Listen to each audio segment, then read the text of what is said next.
black thing go from left to right, and I thought, I'm going to die out here. No one's ever going to know.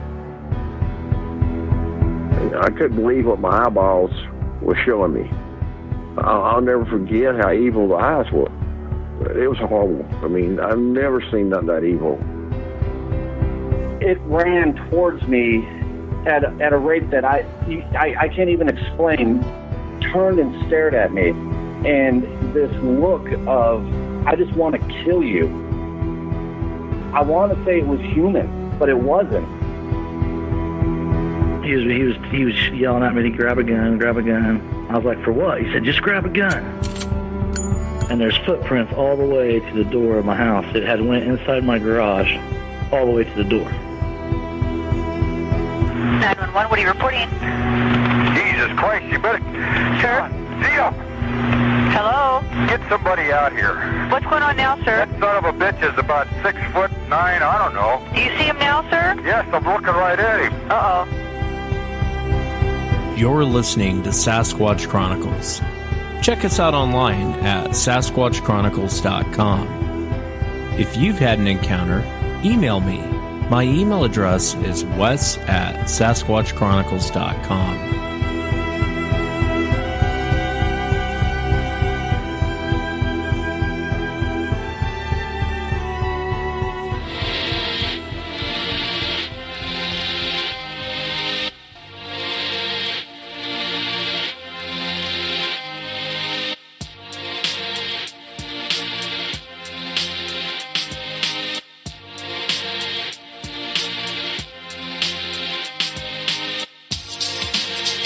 There's new DNA information on the Paracas elongated skulls. That's a group of skulls, 300 of them, that were excavated in Peru in 1928. Now, you can see from the pictures that they're abnormal looking. There's 300 of these skulls that were found buried together, and they all have these abnormal heads. Do you think this is a Nephilim, in your honest opinion? And I realize you can't be 100% sure, but... Yeah, my personal opinion, there's a very good chance.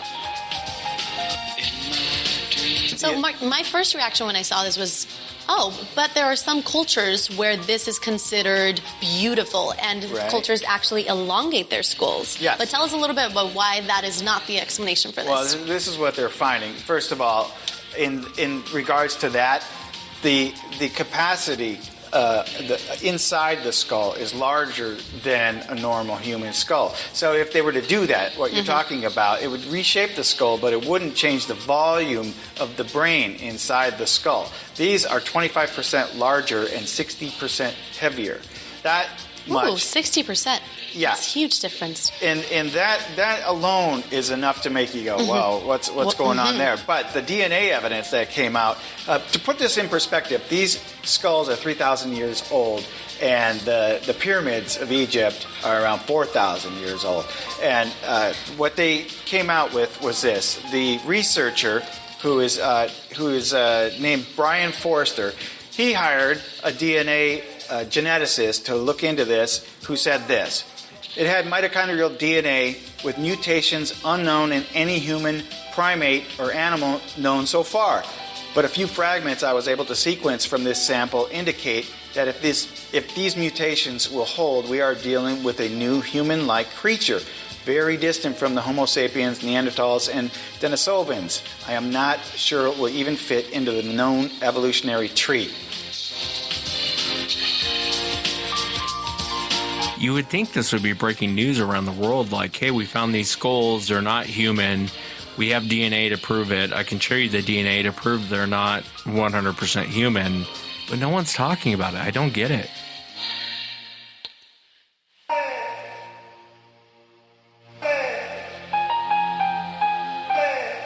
We don't have a reference anywhere on Earth for the father's DNA. There is no known reference on Earth for the paternal DNA.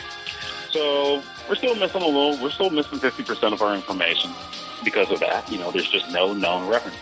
The laboratory has never seen anything like it anywhere on Earth. Just tell me the truth. No matter how crazy it sounds, I just want to hear the truth. his intent is simply to find the truth as to who these people were. I find it fascinating. Absolutely. I want to know.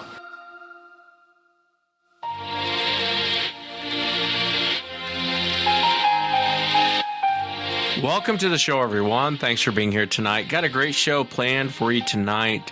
Got a couple encounters we'll talk about, a few guests I'm going to bring on, and then we'll actually switch gears and we'll be talking to Dr. Warren, who's examined the elongated skulls, the Paracas skulls from Peru. And that was just a little bit of intro to give you guys a little bit of background on these skulls. Very fascinating stuff. If you ever get a chance, YouTube the Paracas skulls and just go look at them. And go look at what some of these experts say about him. It's very, very bizarre. You know, they say, well, there could be no Sasquatch. We got everything figured out. And I'm not saying that Paracas skulls are Sasquatch. What I'm saying is go look at this and then tell me what it is. We don't have everything figured out. I hate to break it to you. We don't have everything figured out. And it's bizarre to me that this isn't breaking news. But I'll be talking to Dr. Warren later on in the show. He's examined the skulls. He'll be talking about the DNA. He'll be kind of giving us a breakdown on the skulls. But before I bring Dr. Warren on, we'll be talking to Brian, and he's going to be sharing with us two encounters, one when he was a little kid and then one when he was a teenager. Two encounters. He saw the creature in New Jersey. Very fascinating stuff. And then I'll be bringing a gentleman we'll call Bill tonight. He's current military. He had an encounter on the base, very brief, one walking across the road in front of him. And he's still shook up by it. Doesn't really want to talk about it. I know he didn't really want to come on the show and discuss it. He's worried about his military career. But I really appreciate Bill coming on and talking about it. If you've had an encounter, shoot me an email. My email address is wes@sasquatchchronicles.com. And if you get a chance, check out sasquatchchronicles.com. You can become a member and get additional shows. I appreciate you guys being here. Let's jump into it tonight. I want to welcome Brian to the show. Brian, thanks for coming on. Awesome. Thank you for having me. Yeah, I appreciate you being here, man. And I know you're out there. How's winter coming along? You're in the New Jersey area, aren't you? I'm actually moved down to Florida. I had to move in with family. We lost my father last year, and, you know, Mom wasn't doing so good and stuff, so I had to relocate down here. But I'm sorry to hear that. Mainly grew up in New Jersey for most of my life. Yeah, you don't really have winter down there in Florida. I'm sorry to hear about your dad, too, by the way. Thank you. I appreciate it. Yeah, the winters up in New Jersey, I've had plenty of them, you know, and it's been like frigidly cold, but it's good for going out plowing and making a couple bucks. You know what I mean? Yeah, absolutely. Absolutely. Well, you had two encounters. If you would you take us back to your first encounter? Did it happen in the New Jersey area? Or in the state of New Jersey? Yes, it did. It happened early. Probably, I'd say it was probably 1981 or 82. My parents had just bought our family home. And we had like a big, large field with a big, long pond out in the back that's all connected to a river system and woods everywhere. And just me and my neighbor, who was a couple years younger than me, we had a tree fort that my father and my uncle had built for us in the backyard with a tire swing and stuff. So, you know, it was a great place to play, and it was nothing but a big field at the time that was out there, and we had big, giant, tall weeds that would grow 5, 6, 7 feet tall. So the one day it was me and my neighbor and another childhood friend who had moved away when we were children, and we were in the treehouse, and we're just, you know, having fun playing, and I look out across the field, and I see something starting to walk through the tall shrubs and the bushes and stuff. And I was just like, wow, you know, what's that? So I got the attentions of my neighbor and our other childhood friend. And we were watching this whatever it was started coming through the shrubs. And it came out, and it looked like it was 6 to 7 foot tall, I guess, thing or humanoid figure that was covered in black hair. And it started walking closer to us, and I could, you know, really get a good look at it.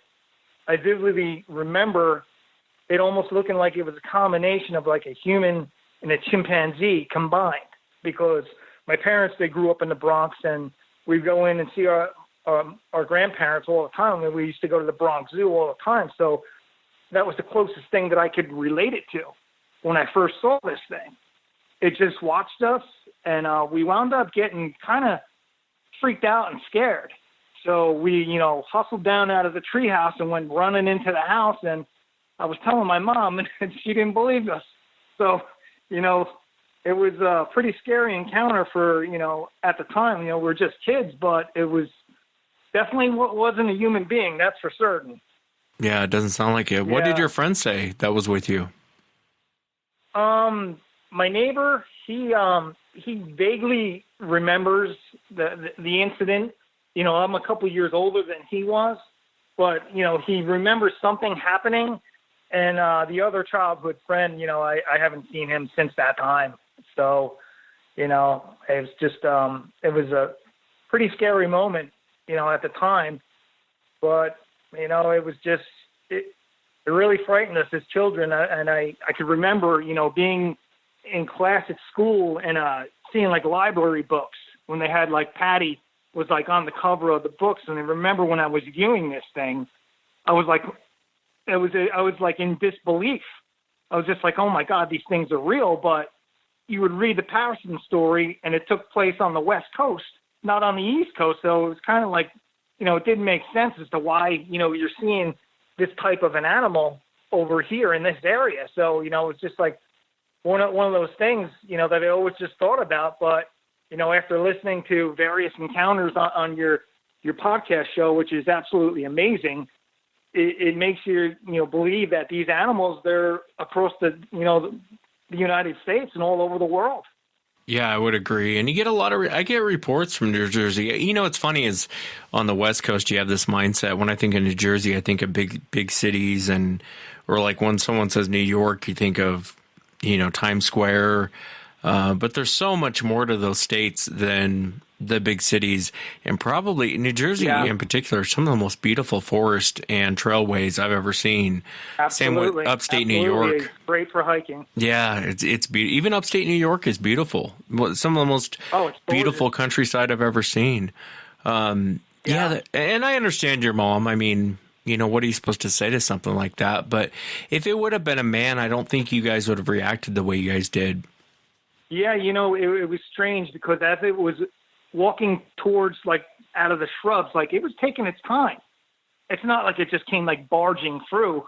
Like, it would take its time, like, creeping through. Like, I guess it was curiosity, that must have caught its ear. But right down to not far from where this incident took place, there's a river system, and there's a huge playground that was there for kids, and it was all woods at the time that was back there. So, it's been like reported that these animals, like they find watching children, to be very curious, and yet it's pretty scary at the same time. Yeah, I would agree. So, it is scary. It is scary. And I've had many reports of them watching kids. And sometimes you wonder what's the agenda behind watching kids. Is it just curiosity? I'm not so sure. If I felt like it was just curiosity, I would say it, but I'm not so sure it's just curiosity. Tell us about your second encounter. Where did this happen? Right in the same area, right behind my family's home.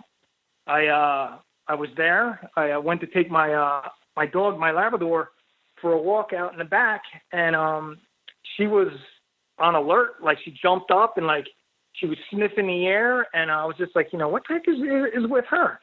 So we went walking out of the gate, out towards the field. Like, we had a walking path that was out there. It was just worn down from years of going back and forth out to the lake. And as I'm walking out, I see something out of the corner of my right eye, a couple 100 feet away, with its head turned the other direction. It pivoted its head, and it noticed me, and it immediately jumped down to the ground. I was just like, what the heck was that?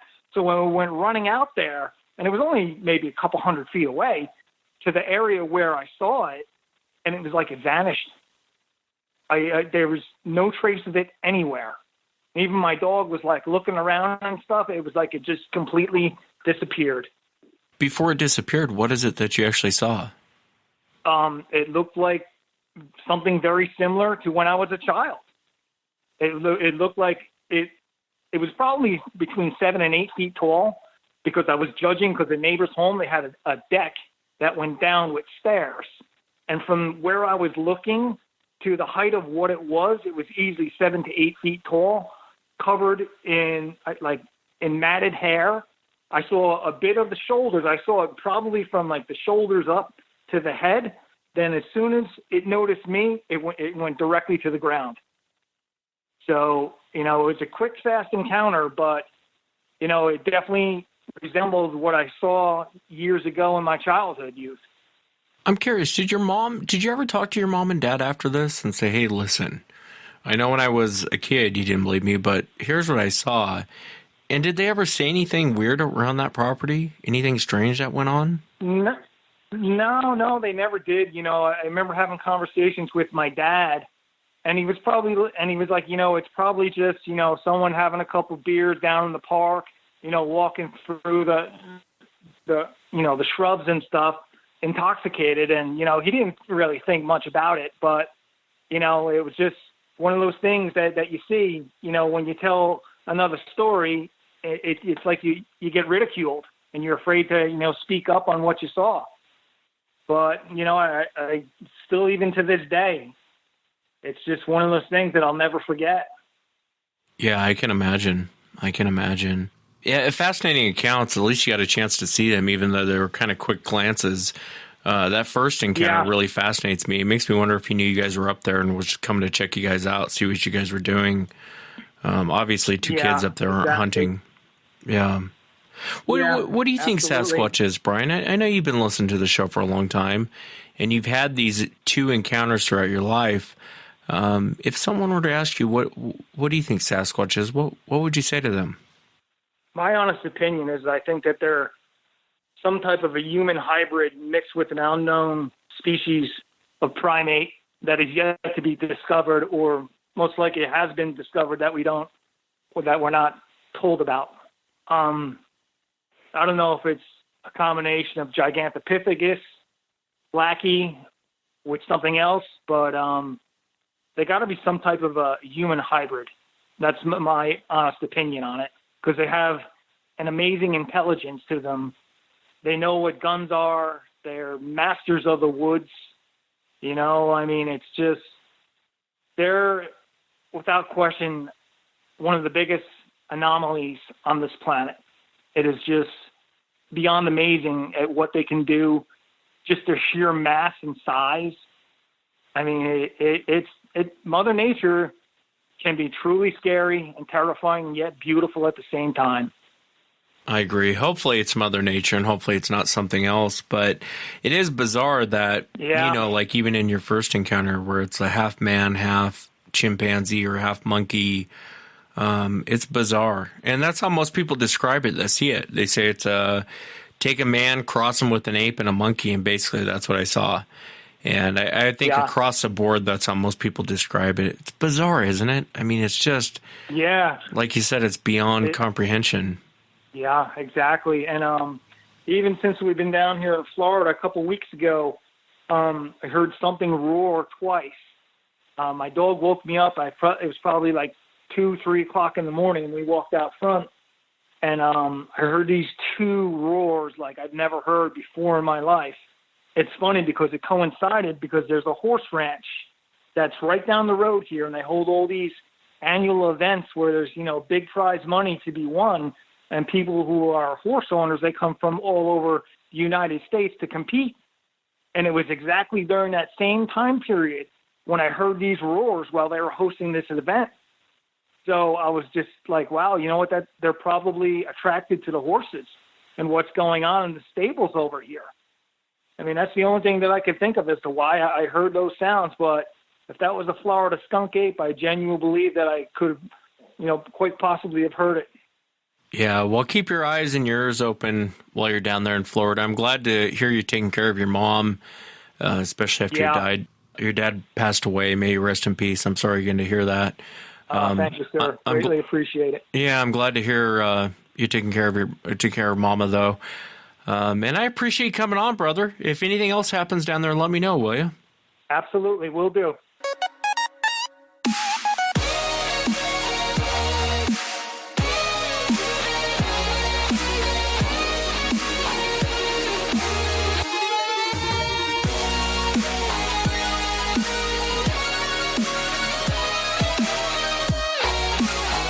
And next up on the show, I want to welcome Bill. Bill's still active military. I've changed his name. I've changed a witness's name. He's still active military, and I know he's a little bit nervous talking about this. He doesn't want to ruin his military career, and his father is a huge fan of the show. But I'm excited to talk to him. Bill, welcome to the show. Thanks so much for being here. Hey, how's it going? It's going good, man. It's going good. Thanks so much for coming on. I know you're nervous about sharing this encounter. I know when we talked on the phone, you wished it hadn't happened. But if you would you mind telling us what actually happened and what you saw? We were in Fort Polk, Louisiana, and we were doing training exercises for a couple of weeks, and we went down there. And what had happened was that I had a guard shift one night, and basically I was just thrown on shift randomly, and I went out there, and there's a little dirt road leading to a huge wood line. Now, it's heavily wooded, and there's only a few of us out. It had been around 2 in the morning, and it started to get really, really, really foggy. I'd say that I had my night vision, and it was hard to see. It was very hard to see, even with the fog. And we were a couple feet from each other. It was me and another individual. He went one way, I went the other. I'd say maybe not even a quarter of a mile apart, but we were doing our guard, and I had seen something in the woods. I'd heard a noise, and I'd look over there, and we thought we were going to get attacked. And basically what had happened was I saw this figure. I thought it was it's another soldier coming out of the wood line. We're going to get attacked. Okay, I'm ready for this. So I drew my weapon because, I thought, I have to get ready to engage. I see a tall figure. I thought it was a male at first, coming out in his OCP camo. I was like, okay, I'm going to go over there and see what's going on. So I walked over there, and it was a big figure. It wasn't like anything I've seen before. It came out, and it had crossed the road, and I had stood there, and I was shaking. I started to get cold. I froze up because it was, from what I can describe, it wasn't anything I've seen before. It was bigger than the person. I guess I anticipated what I saw. I looked at it, and kind of freaked me out. I really didn't know what to do. But I thought it was brown like camo, but it was so foggy I couldn't identify it. This thing came out the woods, and it crossed the dirt path in front of me. And I glanced at it. I want to say it's about 7 foot, and I had this color disfiguration, and it's its eyes. It was I want to say a lime color, a limeish color, maybe a little bit yellow, more on the yellow side. And Bill, is this through night vision you're seeing it, or are you seeing it with your? Yeah, this is through night vision. Oh, I got you. Okay. And so it had crossed the road and headed back in. I didn't know what I saw. I froze, but it was no male. It was no bear. It just had to be shaken. I don't really like talking about the experience. I mean, I told my father about it because he's a big enthusiast. He likes watching all these shows and stuff like that. And I didn't believe really much of it at first, but when I saw what I saw, I didn't know how to react to it. All I did was, nope, I'm not going back there. I turned around, I walked back, I got relief from my shift, and that was it. This thing cleared the road in maybe, I want to say 3 or 4 steps. And was this on the military base? Yes, it was. It was. It has a lot of acres of land. So it's next to describe it as next to the military base. So we would do training inside and outside the military base. So it was a little bit off. So we exit the post, and I don't know. I just don't know how to like describe my experience. It was just really weird. It made me really uncomfortable, and I didn't really want to talk about it. All I can really say was it was not a bear. It was not a human. It had a dark brown, distinct color, and when I was looking through it, it had these bright eyes, and it cleared the road in 3-4 steps. I didn't give myself I had like 2 seconds to react. I turned around, I walked back, and got relieved from my post. That's what happened. Yeah, it's bizarre to see the eye color through night vision like that. Wouldn't you agree? I mean, if I look at you through night vision, your eyes aren't going to glow. Not like that. No. Yeah, that's bizarre, man. I suppose it didn't show up in a report or anything anywhere. No, it didn't. I didn't say anything about it. I didn't. Yeah. Other than tell my parents, like I told my dad over the phone, he was ecstatic, and I was just like, yeah. Like with everything that's been going on, honestly, I just like I didn't know how to react to what I saw, and I didn't really like talking about it. But my dad said it'd be a good way to like vent, so I tried. Yeah, no, you did great, man. You did great. And, you know, you're not the only one, Bill, that sees these things on military bases. I mean, I've had so many reports on military reservations, you have no idea. And it's guys out doing war games. It's guys out doing on patrol. And the shame of it is they never give you guys real live ammo. It's always blanks while you're out there. So you basically have a bat that you can hit something with. It's not really a gun. Yeah, I think honestly, I think most people go through that. You know, even if it's not on a military base, most people don't want to talk about it. They're just like, I'd rather forget it ever happened. But these things are out there, man, and you got to keep your eyes and your ears open, especially on these military bases, because there's a lot of guys. I had a guy, I'll send you the encounter if you want to listen to it, but he was on a military base. I was telling you about it before he came on the air, and he was he had walked into the tree line. And he's within like 10 or 15 feet from this thing, and it's growling and snarling at him, and he's pointing his rifle at it. You know, your training takes over, so he's pointing the rifle at it, getting into an attack position, and then he realizes, crap, I only have blanks, and so he had to back away from the whole situation. But I have a sneaky suspicion it goes on more than most people want to admit on these bases. What do you think Sasquatch is, Bill? I mean, I know your dad's into it. You're not really into it, but what do you think that they are? Honestly, I don't know much about them. I know the fact that what I saw, there's no possible way it's anything I've ever seen in the woods before. I don't know what it could be. It had like very like the shoulders of this thing. It was broad. Like I can see like the figure. Like you know how you can like see like the outer image of a person. Like how they're built, like because when I got up there, I'm like, oh, it's just another person in the distance. But like, it had broad shoulders. You could see like how big this thing was. I'd give it maybe like a hallway, almost a little bit smaller. Like when you walk through a hallway, its shoulders are about that broad. It's pretty broad. But I've never. Yeah, I want to say this. I don't know. I can't honestly be like tell you how much it weighed, but it was like over a good few 100 pounds. I've just never seen anything like this before. And the only thing I could refer to it as being like an ape-like individual creature. But I can't say anything else about it because I don't really know what I'm talking about. You know, I mean, I just tell you what I saw and what my experience was, and it kind of scared me, and I kind of just shook it off and walked away. And I don't blame you for doing that. Did it look in your direction, or when you were looking at it through the night vision, was there any other details that stuck out to you? When it crossed the road, it had glanced, and I saw the eyes, and then it was gone. Yeah.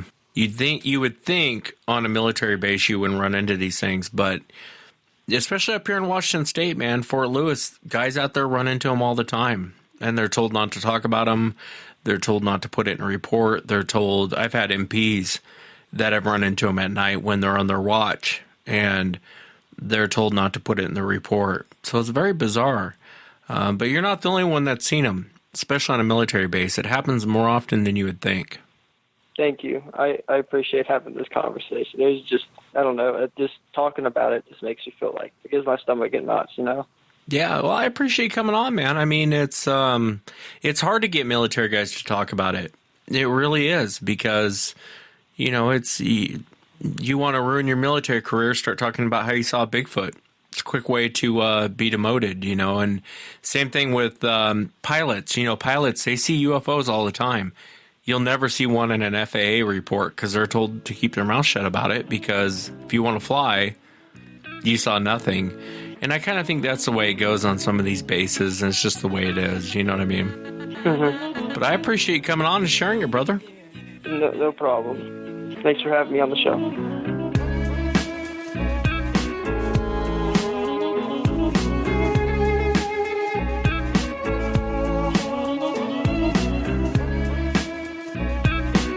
And I want to take a moment to send some love over to MyBookie. They were cool enough to sponsor the show, be part of the show. They thought what we were doing here is really cool. So I hope you guys go out and show MyBookie some love. Join now, and MyBookie will match your deposit dollar for dollar. Use promo code Chronicles to activate the offer. Visit MyBookie online today. That's MyBookie. And don't forget to use the promo code Chronicles when creating your account to claim the bonus. You play, you win, you get paid. And I was going to have Tony Merkel on, but I mean, you guys already know the drill. What's he going to say? Let me guess. The Eagles are going to win this week, and the Browns are going to win this week. We'll hear from them next week. But I want to thank MyBookie. Thank you so much for supporting the show and being a part of it. I hope the fans go out and show you some love. Don't forget to use the promo code Chronicles when you go to mybookie.ag. Thank you so much. I want to jump into these Paracas skulls. Fascinated by it. I hope you guys are too. I hope this isn't too boring for you guys. I'm really fascinated by these skulls. Dr. Warren is the author of the Expert Analysis DNA Results, and you can pick that up at lamarzulli.net. You can also get it on Amazon. Doc, how are you? Hey, I'm doing all right. Yeah, I appreciate you being here. I've been really fascinated with these Paracas skulls. Would you give us a little bit of background on the Paracas skulls? What do they look like? Where are people finding them? And then we can go a little bit into the DNA, if you would. Sure. Well, a quick little thing on the book. It wasn't just myself on the book. There's actually a team of us. So I'm just one of the many who participated in writing the book. So I don't know exactly what the proper term is. Like co-author, I guess. I don't know. Kind of like with research papers, there's the et al. So I'm just one of the guys in there. With these skulls, the Paracas skulls are actually found in Peru, and they get the name from the area that they're found in Peru. They are in a very interesting shaped skull. I really don't know what to call it. It's humanoid. That's the best thing I can call these things. They're humanoid. They're not human. They're humanoid. Yeah, and I'm always amazed that the news didn't, there's really not a lot of media coverage on this, and I don't get that. It's physical evidence, right? It's stuff they're yanking out of the ground and presenting it. And when you look at these skulls, I mean, they look like freaks. Whoever these, I know they're not human. We'll get into the DNA in a minute. But can you describe the skulls to someone who's never seen one? What do they look like? There's two different versions of these Paracas characters. And, you remember the movie a long time ago, maybe dating myself here, the Coneheads. Yeah, of course. A conehead. Well, one version is a conehead where this elongated skull, the top portion of the skull, goes straight up, very tall. There's another version where the head extends back very long, kind of like the movie Alien. Remember the original Alien where that creature was walking around with this really long head? Yeah, of course, yeah. Yeah, not to that extreme, but it's pretty elongated to the posterior versus those who are elongated going superior. Those are two different versions of these creatures that have been seen, or I should say, of the skulls that have been seen out there. Now, one of the interesting characteristics to these skulls, and that which we have the most experience with, are the type who are elongated to the posterior. So the one that you're going to see on the cover of our book is actually one who is elongated to the posterior. It's kind of a bulbous elongation to its head. And one of the odd things is that just above, let's say, the eyebrows being where our forehead would be, but yet it's kind of smashed back, there's a lump. It's really strange. They have this little lump on their forehead, and then the head extends back from there. Another interesting characteristic with these guys is that you find a lot of tiny little bones within the sutures of the skull. So skull sutures are joints, or you could say a bunch of cracks. They look like cracks in the skull, but they're there for a reason. They're actually genetically programmed to be there. So they're not just random cracks. These are joints for the skull to move about in pre-programmed ways, if you will. The human skull has sutures also. And the ones that are on the Paracas skulls, the intriguing thing is that within their joints or their sutures, they have what are called sesamoid bones, which this word is a derivative of sesame because they look like little sesame seeds. Now, I jump to that because an odd characteristic is having tons and tons of these sesamoid bones within their sutures. And one of the things you find with a sesamoids are oftentimes in tissues. They're in the midst of a tissue that's planning to do more growth. So take, for instance, your kneecap. That's actually a sesamoid. It used to be just a band of tissue there with a tiny little sesamoid in it. And then it grows into a kneecap later. And there are other places where you have sesamoids, and they grow into bone later. So sesamoids are kind of a characteristic of an area that's going to do a lot of growth, and it's eventually going to solidify. It's like the body is planning on solidifying later, or sometimes not. It's going to use that sesamoid as something to pull on in different directions. Now, I bring that up because there's an interesting conversation that we have going on about these. Just around the world, everybody is finding these things.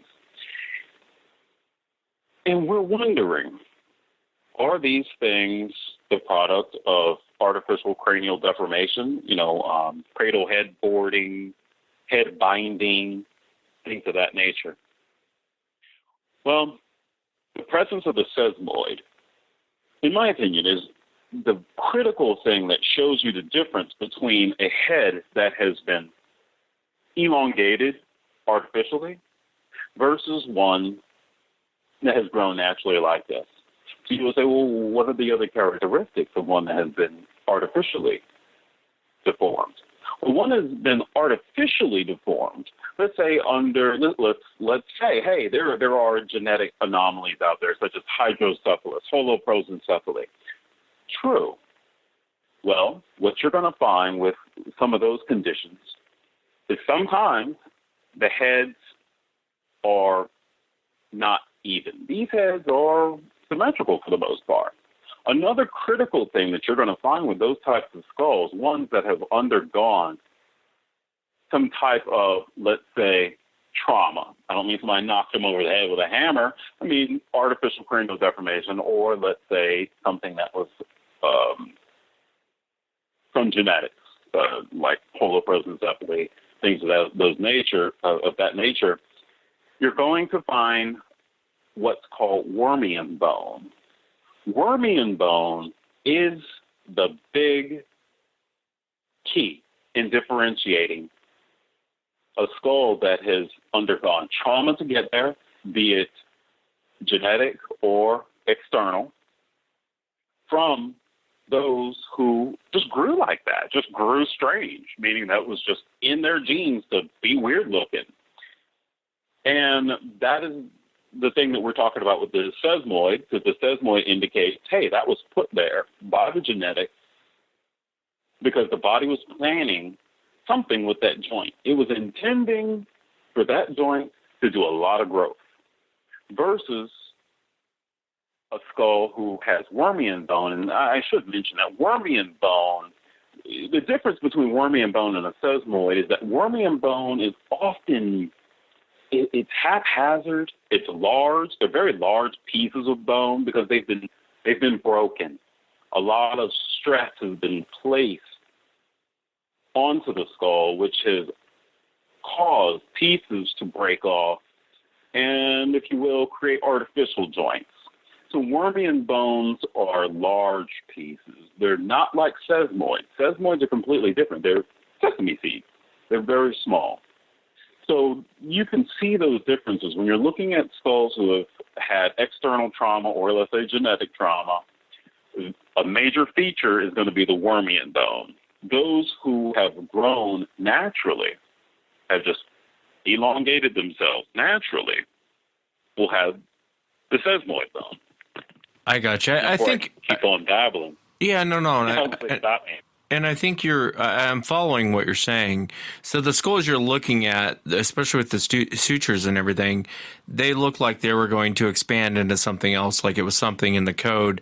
You know, a lot of times people will say, well, they were just head wrapped, which is a whole different conversation. Who are they trying to copy when they're wrapping their heads the way they wrap them? But that's a different conversation. But one thing you'll find with and forgive me, Doc, I'm not a scientist, but and I've done a little bit of research on these skulls, is if it's wrapped, you can't change the volume of the head when you wrap it. It's still the same size head. You're changing the way it's elongated. It's still the same size.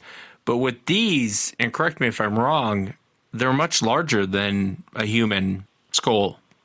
That is true, yeah. They have 33% larger cranial volume. Yeah, they're packing a lot of brains in these big old skulls.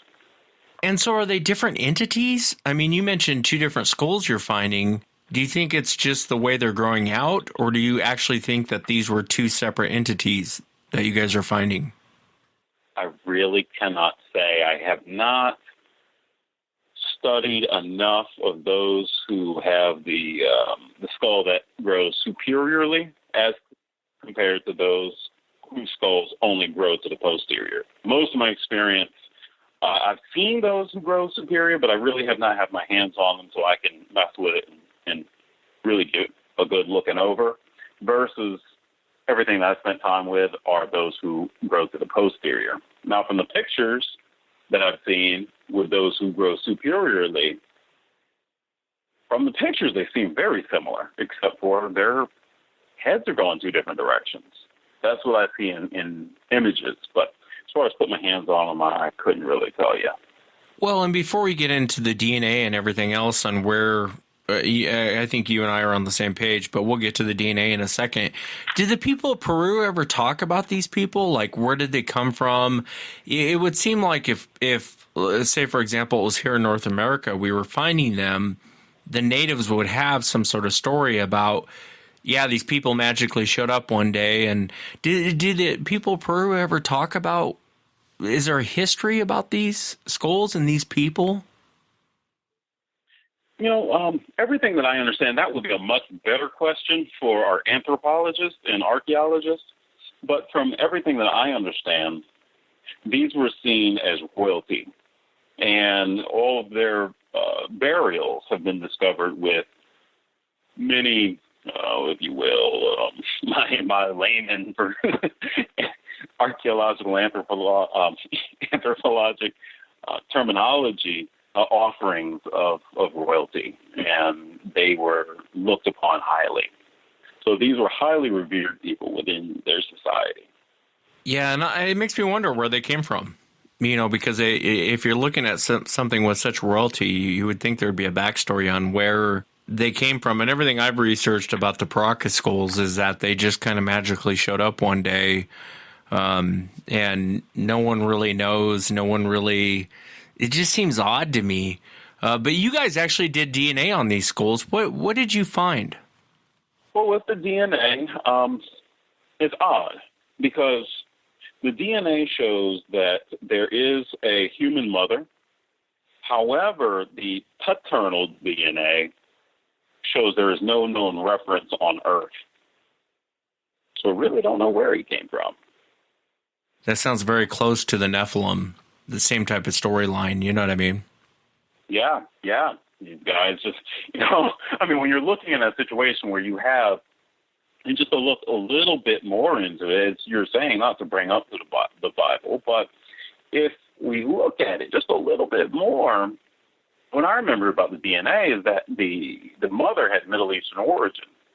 Well, the whole Bible takes place in the Middle East, man. The whole thing is taking place in the Middle East. That's ground zero for the Bible. And then we look at it and we find there's no known reference on earth for the Father.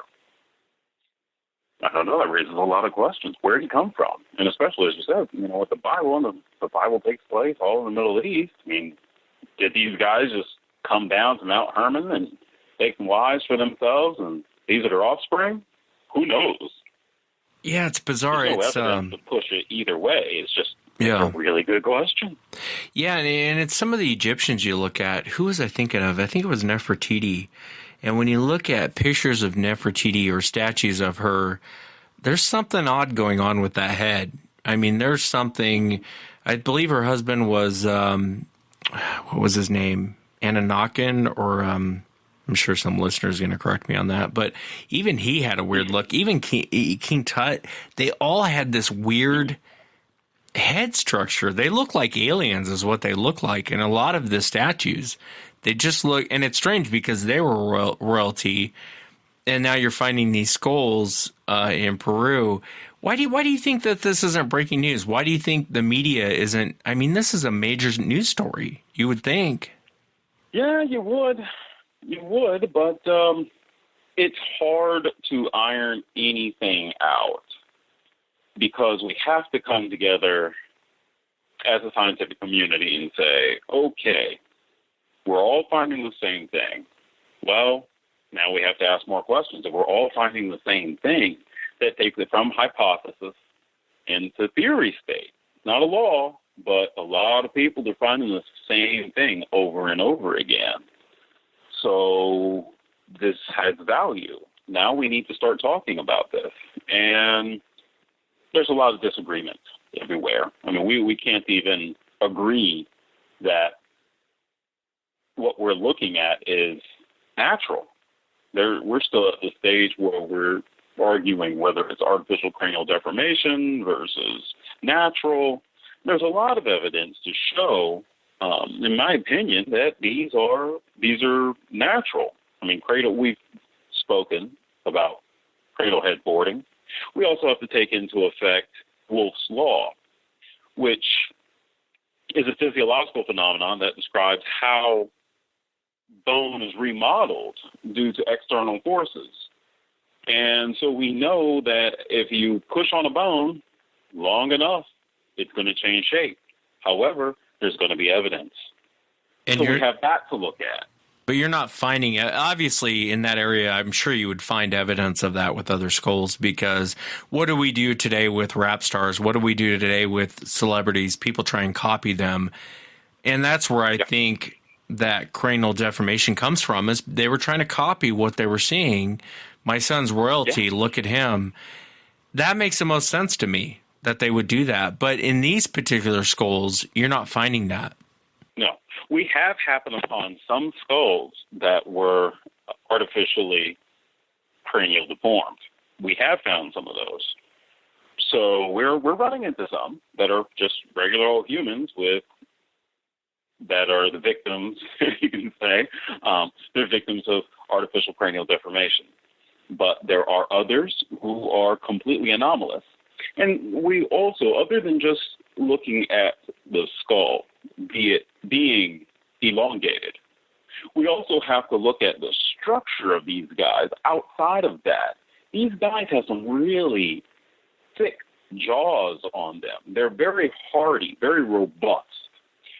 The holes on the bottom of the skull, where the plumbing would go, if you will, your carotid artery or jugular vein, different nerves, their plumbing is different.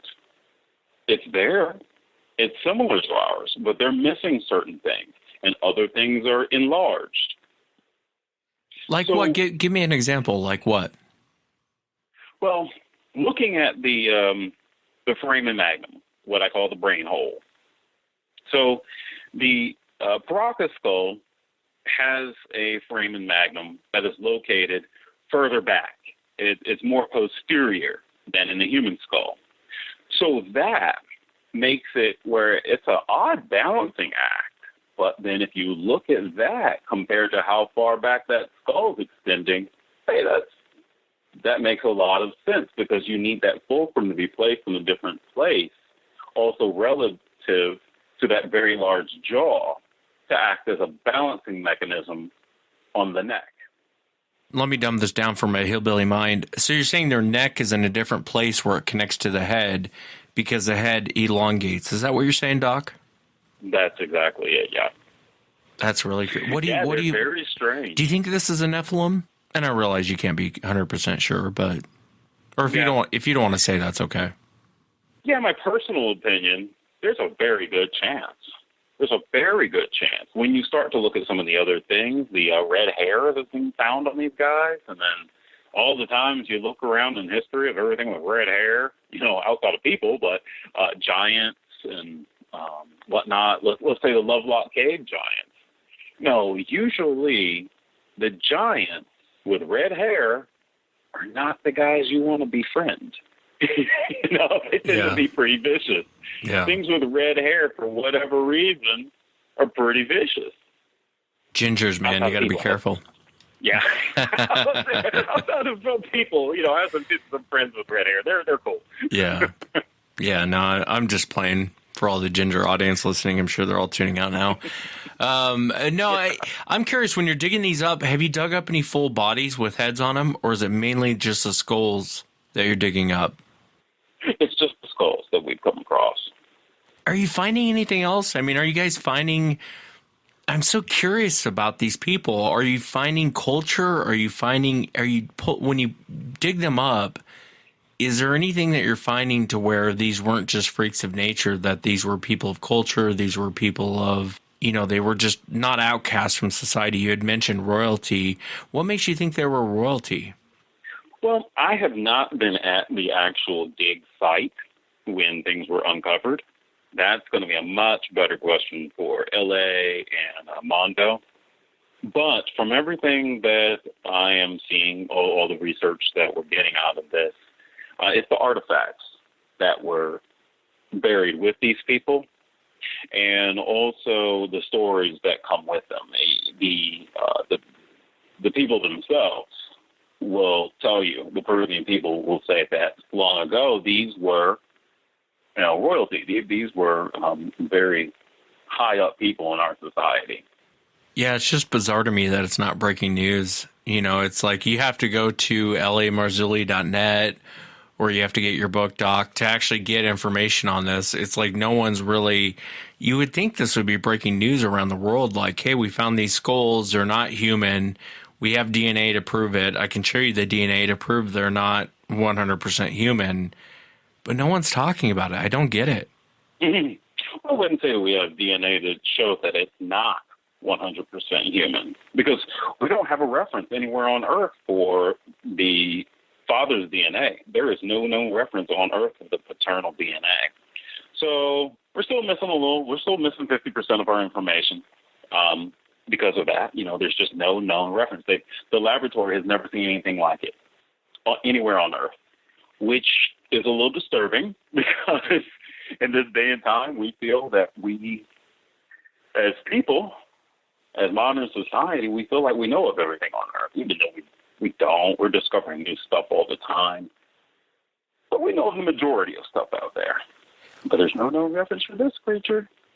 Well, and it's bizarre, though, isn't it? I mean, I can go swab my mouth and send it off to 23andMe, and they could tell me exactly what my heritage is. Yeah, you guys go through and get the DNA on these skulls, and it's like, well, we got half the puzzle. I don't know what the other half of this is. And it makes me wonder, too, and I'll say this publicly. I think Melba Ketchum, I know this is a separate issue, but I think Melba Ketchum with the Bigfoot DNA, I think she was run out of town a little bit too quick, because I think she might have been onto something, because she said very similar to what you just said about these skulls. The female side, the mother side is human. The father side, I have no clue what it is. I think she was run out too quick, and I think that maybe people should stop and listen to what she said because she was a DNA expert. So, I mean, if you're going to listen to anyone, you're going to listen to her. And it's fascinating to me that they're pulling these skulls up in Peru, and no one's talking about it. I don't get it. I really don't get it. I mean, I guess it's the way the media is going nowadays. It's like, just tell me the truth. Half of the time with the media, I'm like, just tell me the truth. I mean, no matter how crazy it sounds, I just want to hear the truth. I don't care, don't give it to me lightly. Is the teeth, are they finding double rows of teeth in them or anything like that, or are they just normal teeth? So far, just normal teeth from everything that I've seen. Just normal teeth. But there's a lot more out there. I know that the team in Germany has found something, but they are stating that theirs are just artificial cranial deformation. Well, I had Ron Moorhead on the show, and he was talking about he was given access to a skull, and he knows some guy, and I'll hook you up with Ron if you want to talk to him. But they put it under an X-ray machine to prove that it wasn't something man-made or a hoax, or the sutures are different on the back of the head. The way the head grows almost isn't human.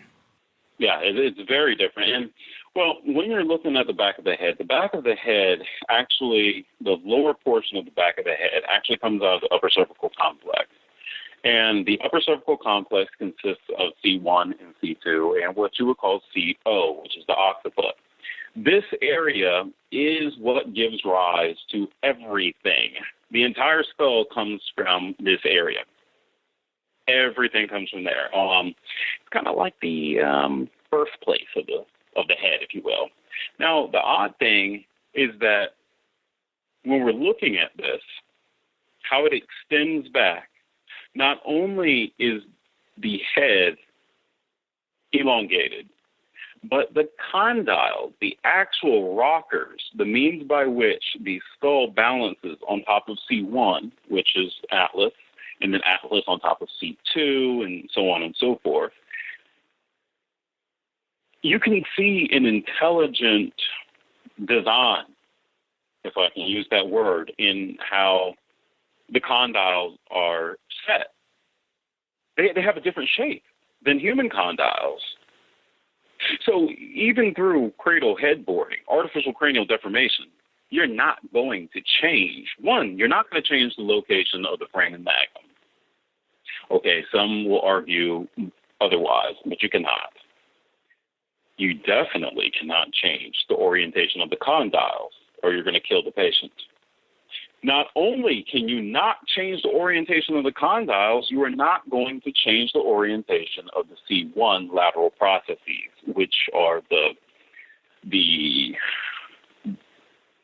hands, if you will, that are holding the rockers or the condyles of the skull. Then if you change that, you're going to have to change the C2. Then if you change the C2, you're going to have to change the C3, then so on and so forth. So there is a huge intelligence that has gone on here, and not just cradle head deformation. I would almost like to see the body this head was on, because it would almost have to be bigger than your average human. Otherwise, it would be it almost would be a super freak. It would be like putting an adult head on a little kid. It just wouldn't match, in my opinion. In my monkey opinion. No, you're right. You are absolutely right, because what is interesting is if you go all the way back when explorers are running around just exploring things, some guys happened upon a mummy long ago. They happened upon this mummy, and this is way back before cameras and whatnot. They just had an artist with them to do renderings of what they found. Well, they found this mummy, and they said, hey, that thing looks weird. Well, it's pregnant. Let's see what's inside. So they cut it open. They found the fetus. It also had a big old honking head on it, just like the mother. And the head was huge in comparison to the body. Same situation. 33% larger cranial volume. I mean, just a massive head on this thing. Are the eyes bigger and everything else on these skulls? I mean, as like, in your professional opinion, are the facial features and everything else very much larger on these things? They are. The orbital ridges are very prominent, very large orbital ridges, very reinforced, very robust. The eye sockets themselves are very large. They are. It's just a robust being. And I would absolutely love to see a skeleton on one. If I could just see the neck on one of these things, it would be amazing. If we could get hold of the neck, get an X-ray, or if it's wrapped and they don't want to unwrap it, let us, X-ray would be fine. CT, but we just need to see it. We just need to see the bones. We need to be able to look at each one of the bones in the neck, better understand how it would look in life. Because, when something's all dried out and a couple of thousand years old, it doesn't have the soft tissues, so it's not going to have the same shape that it once did in life. But if you were able to look at the individual joints and take it joint by joint, you could get a better idea of the shape that it would have when it was fleshed out. You get a better idea of its size, load-bearing capacity, things of that nature.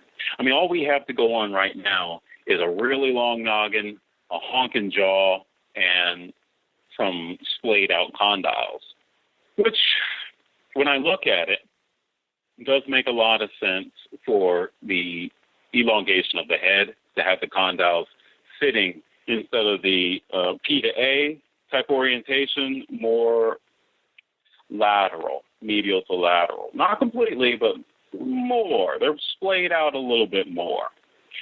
And that would make a lot of sense because you don't want your head going too far back if you got a cranium that large.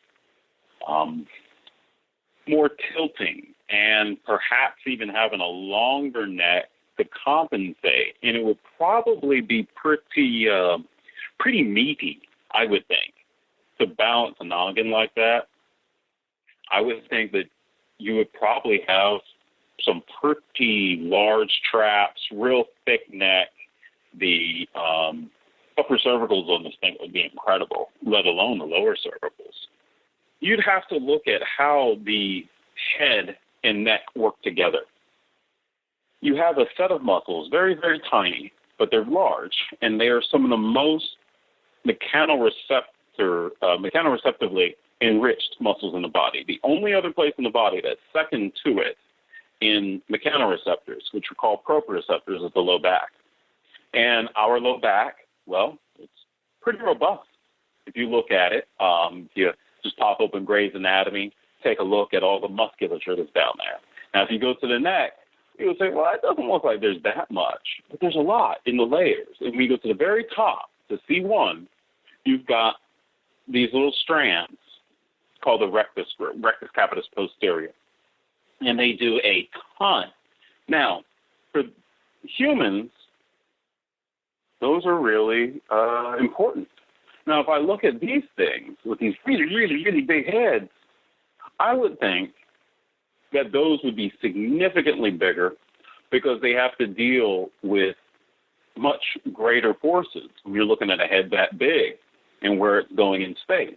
So they have to process more information. Well, don't go too far this way. Oh, don't go too far that way. Now, you take that, and then you add on the muscles that are required to move it, to actually move the motor unit. You start stacking on a lot of meat there. And it seems like it'd be really big. I think it would be a longer neck, not necessarily like a giraffe, but I think it would be longer given what I see at the occiput, at the occipital condyles. And if I had an atlas to compare to it, that'd be really cool. And then we can start looking, if we had more of a neck, we can get a better idea, build a better picture of this creature. Yeah, I hope you do. I would love to see the body this thing sat on, although I kind of assume I already know what it sat on. I want to ask you, has anyone from the government told you guys to politely, could you guys shut the hell up about this as far as your finding? No, not yet. Not yet. They may say, hey, you're finding out a lot about this. Maybe You want to come and take a look at one? We got one alive over here. Yeah, it's so bizarre. Why? And I know we talked a little bit about the Kandahar giant before we went on the air, but why don't you? I mean, I don't what's your take? Why isn't the media talking about this? This seems like one of the greatest discoveries of our generation, and no one's discussing it. Yeah. It could be that we're actually onto something. And the best way to deal with something that could be a something is to ignore it and to scorn it. You'll find that those things that are of greatest value are always mocked. First, they're ignored. Next, they're mocked. It's true. That's kind of the way things go. When something has value, they either ignore it forever, or next, all right, the ignoring doesn't work. Let's mock it. Let's attack it. Just the way things go, unfortunately, instead of coming out and talking about it and making sense. Now, that goes back into what you're saying. Why not? Maybe they want to keep it quiet. Maybe it's truly something. And, we're just, we're a bunch of nobodies just scratching our heads going, hey, what's this right here? Maybe it's this, maybe it's that. I mean, you've got people in far higher levels of academia and research with government dollars behind them that probably, as you say, nobody's got a Sasquatch in their garage. Maybe the government's got a couple of these things in their garage. Well, Dr. Warren, what's the difference between a normal human skull as opposed to the size and these skulls? What are the differences? Well, one of your biggest things is that the Paracas skull is going to be a lot larger. I mean, other than just looking at it, it's really strange. It's going to have very prominent cheekbones, which we would call the zygomatic arch. They're very robust also. Along with the jaw being very robust, you'll find that their cheekbones are very thick. The area around the eyes are also very robust, just like I was mentioning before, the orbital ridges or the area where your eyebrows would be. You are looking at a skull. You could imagine eyebrows on it. That area is, for the most part, what's called the orbital ridge, or the ridge over your orbits or eyeballs, eye sockets. Another interesting thing is when you turn the skull over, you'll find that, as I was mentioning earlier, there's intelligence behind how the thing is constructed. So you'll find that it's missing some stuff, but it has other stuff. So one of the things that we mentioned in our book is that one of the things that I found that was really interesting is how this middle ground, going back to the occiput again. Okay, let's go down to the brain hole. Now, the brain hole is foramen magnum. In front of it is going to be, that's another thing that hit me that's really interesting also. Yeah, there's a whole bunch of interesting stuff. Let me just take an aside and mention this. Another reason why artificial cranial deformation cannot move the foramen magnum is that the area of the upper cervical complex does not turn to bone, does not ossify until way later in life, 18 years old or so. And no one's 18 in a cradle board, okay? Nobody's mom is carrying them around on their back or holding them in a cradle board or binding their heads at that age. Now, some cultures, it's already shaped by that time. So the reason why I bring that up is that this area is cartilaginous for a very long time. And you're just not going to get cartilage to do a whole lot when you press on it. You may rupture the bone from it. You may irritate it. A prime example of irritating cartilage and just making the recipient of this supposed beautiful skull mad and not wanting to go through with it is what's called Osgood Schlatter's. Young boys get it. I think some people even call it soccer knee. Your knee gets sore when you're young, playing soccer, a lot of sports, just below the kneecap, gets very swollen, painful, because what's happening is your muscles are developing much faster than a bone. You're pulling on an area that is soft still. That's an area that's supposed to be growing, growth plate in there. Well, you're irritating it. You're putting more force on it than what it wants to take because it's cartilaginous. Later, once you're all old and dusty and the bones are hard, it doesn't matter. You do whatever you want. But when you're young, you cannot because, well, that happens. Osgood-Schlatters, the irritation of that area. Well, imagine that same thing in the very center of your head. Someone putting extreme pressures trying to move your foramen magnum.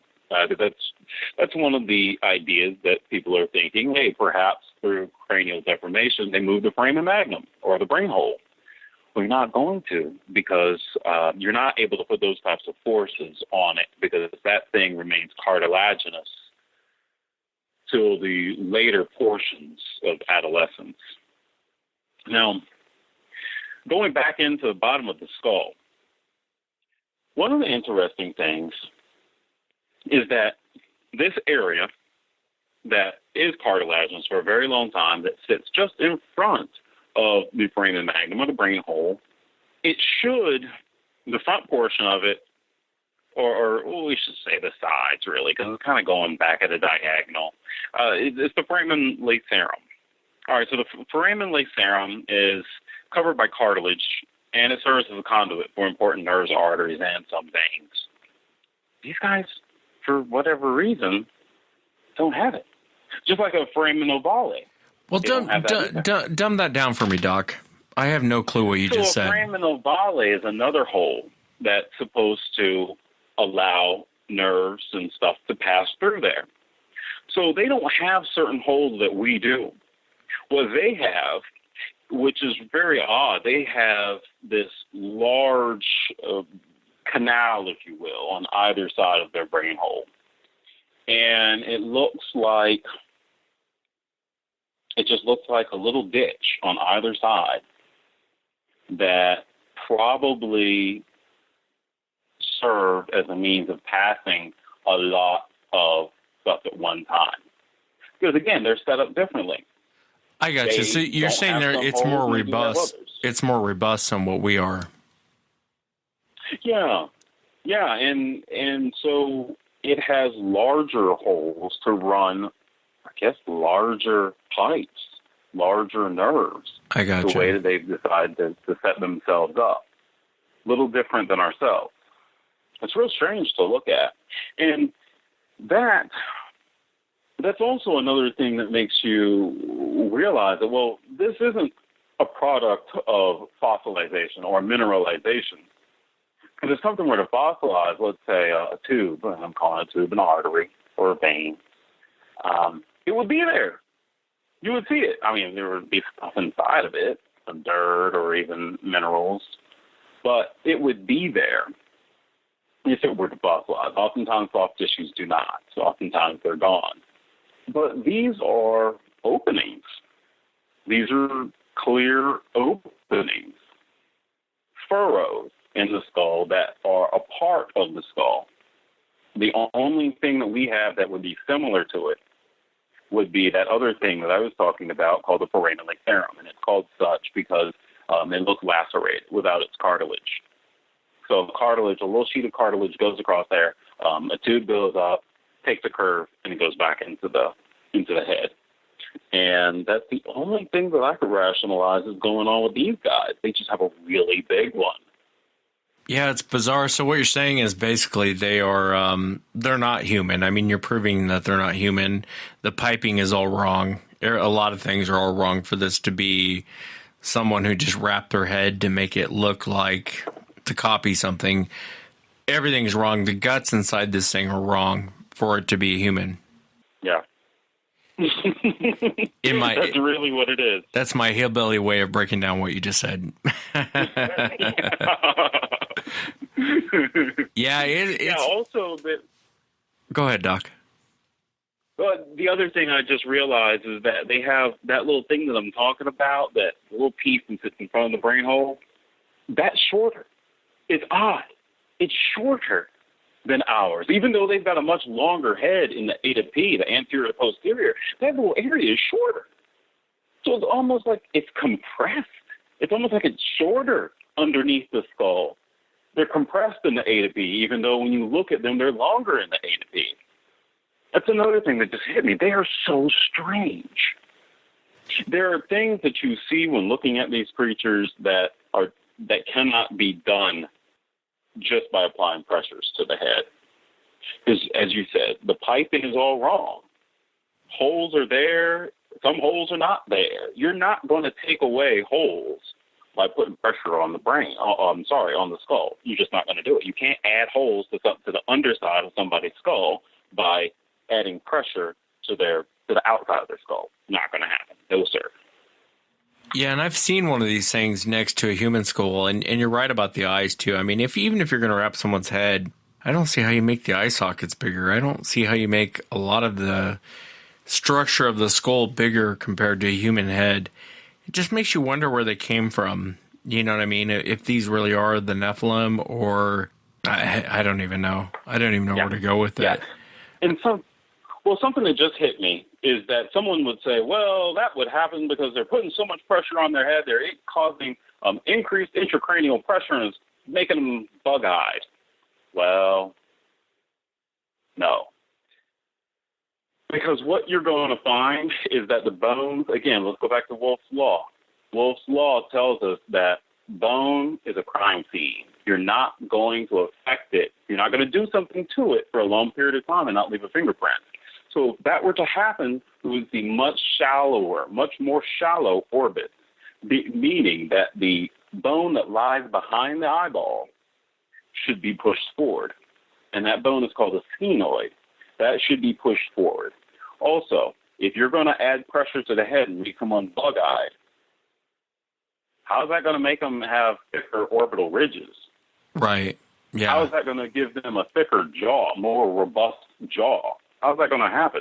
How is that going to change the orientation of the condyles, the occipital condyles? Why would they go from a P to A orientation to a more splayed out medial to lateral type thing? I have no idea what you just said, but I agree. I agree with you. I mean, you're right. But when someone's bug-eyed, their eye sockets aren't bigger. The eye sockets are obviously bigger on this thing, and I just don't see how that's caused. It's just bizarre to me that no one, besides you guys looking into it, that no one's really. You think about it as a scientist, man, I'd be rushing to this. I'd want to find out. I went ahead Ron Moorhead on the show, and they had put it on an X-ray. I was like, God, do you think scientists would be rushing to go take a look at this thing? And no one really is. It's almost like they don't want to know what it is. And I guess I can kind of understand that because I hope it's not the Nephilim, but I kind of think it might be the Nephilim. That's my hillbilly theory, which means, which is my 2 cents, which is worth about 50 cents.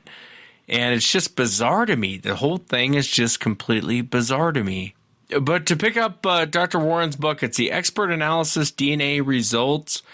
And go to lamarzulli.net to pick it up. And LA's got a bunch of cool stuff on there, actually. If you go to lamarzulli.net, I know he has this Watcher series. I've seen many of those. He's got UFO disclosure. He's got a lot of cool stuff. You guys are doing some really, and it's not just LA, and I get that. It's a whole group of you guys. You guys are doing some great work. I appreciate you coming on, Doc, giving us kind of Dr. Warren, I appreciate you coming on and giving us kind of a breakdown of these Paracas skulls, man. Thank you so much. No problem. Thanks for having me. And that's it for tonight, everyone. Remember, if you've had an encounter, shoot me an email. My email address is wes@sasquatchchronicles.com. If you get a chance, check out sasquatchchronicles.com. Until next time, everyone.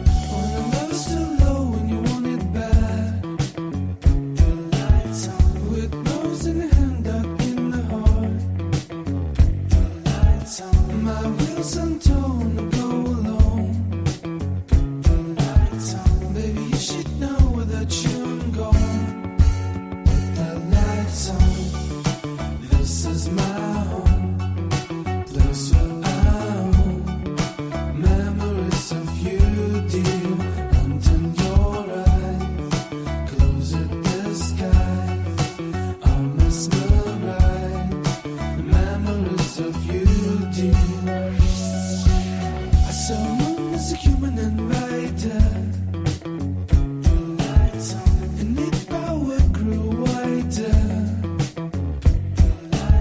to a birth must be a little wiser.